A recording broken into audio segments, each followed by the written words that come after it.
안녕하세요. 오늘 전해드릴 소식은 8,462억 들여 미사일 쏜 북한, 식량 부족분 70% 날려버렸다 라는 소식입니다. 정성산TV는 남북 통일을 위해 오늘도 달립니다.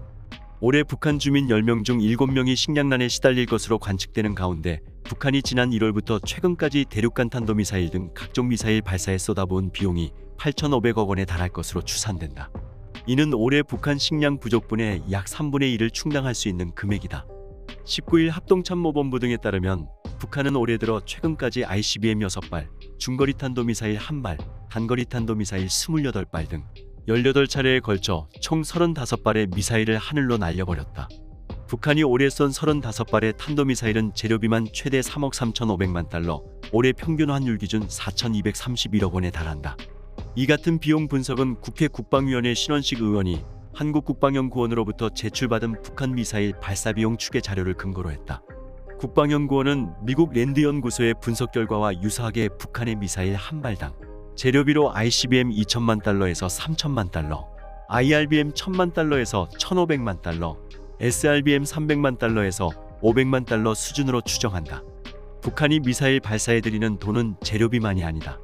재료비와 인건비, 기타 비용이 더해진다.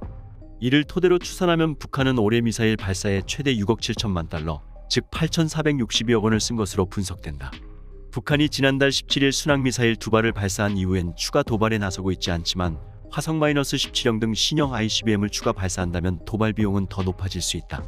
문제는 김정은 정권이 하늘로 미사일을 쏘아대는 만큼 북한 주민들 삶은 더 피폐해진다는 점이다. 미국 농무부 경제조사 서비스는 지난 15일 발간한 세계 식량안보 평가 2022-2032 보고서에서 세계 77개 중 저소득 국가의 식량 상황을 분석하며 북한이 올해 121만 톤의 식량이 부족할 것으로 봤다. 이는 북한 인구 약 2,600만 명 가운데 1,780만여 명, 즉 10명 중 7명이 식량 부족을 겪는다는 얘기다. 북한이 올해 미사일을 발사할 돈으로 쌀을 구매했다면 85만 톤, 지난 6월 평양시장 가격 기준 가량을 확보할 수 있었다. 미 농무부 추정 북한 식량 부족분의 70% 정도를 충당할 수 있는 규모다.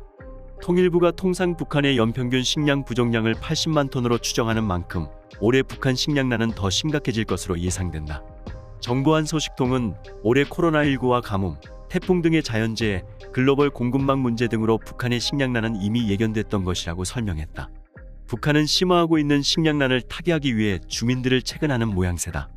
노동당 기관지 노동신문은 이날 모든 힘을 총동원하여 올해 농사를 성과적으로 결속하자라는 제목의 일면 사설에서 올해 농사 결속을 잘하는 것은 우리 당의 존엄과 권위를 결사보유하기 위한 중요한 정치적 사업이라고 강조했다. 이어 세계적인 보건 위기 상황을 비롯해 현존하는 위협과 도전들을 과감히 돌파하면서 전면적 발전의 새 시대를 열어나가자면 뭐니 해도 쌀이 많아야 한다며 지금 우리에게 있어 가을거지보다 더 중요하고 긴박한 과업은 없다고 주장했다. 북한, 제재 버티는 힘은 전체주의적 체제, 사회의 피해 전가. 북한이 경제 제재에 강한 저항력을 보여주고 있는 것은 체제적인 요인 때문이라는 분석이 나왔다. 임수호 국가안보전략연구원 책임연구위원은 6일 대북 경제 제재와 북한의 적응력 보고서에서 이같이 밝혔다. 임수호 책임연구위원은 북한 당국은 이미 2019년 12월에 제재에 대한 장기 정면 돌파전을 선포하고 자력갱생을 외치면서 제재와 팬데믹, 그리고 간혹 자연재해가 중첩된 위기 상황에도 버티기로 일관하고 있다고 언급했다. 또 국제사회가 경제 제재를 통해 달성할 수 있으리라 기대했던 비핵화의 역행에 핵개발을 가속화하고 있다고 덧붙였다. 그는 북한은 제재의 직면의 통화 증발로 피해와 소득을 보전하는 방식이 아니라 사회의 피해를 전가하고 오히려 사회로부터 자원을 추출하는 방식으로 대응하고 있다고 분석했다.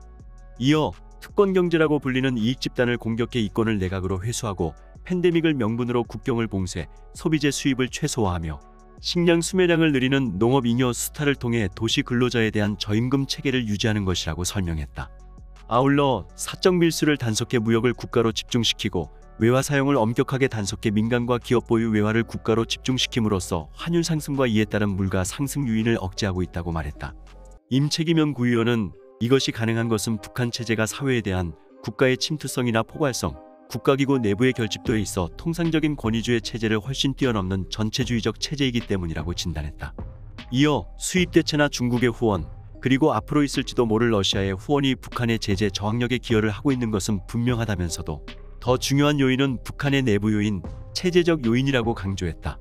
그러면서 이는 제재를 강화하고 중국과 러시아라는 제재의 구멍을 메우더라도 제재의 효과가 기대치를 밑돌 가능성이 있음을 의미한다며 대북 제재를 설계함에 있어 경제적, 외교적 요인과 함께 북한의 체제적 요인을 고려해야 한다고 제언했다.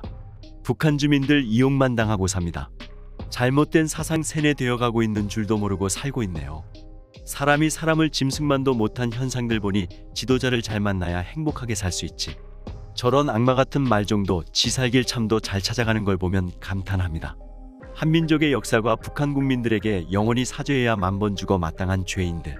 저 체제가 유지된다는 게 그냥 신기할 따름이네요. 북한이 여태껏 발사한 미사일 값만 해도 수십조 수백조 될 텐데 그걸 나라 산업에 투자하고 국민한테 썼다면 김정은 네 배만 불리지 말고 국민부터 챙겨라. 방심하지 말자. 항상 경계대세 유지하자. 김정은 악마 같은 인간. 저들의 행동해왔던 행동은 절대 잊어선 안 된다. 정성산TV 좋아요, 구독, 알림은 큰 힘이 됩니다. 후원해주시는 모든 분들께 가열차게 멸공.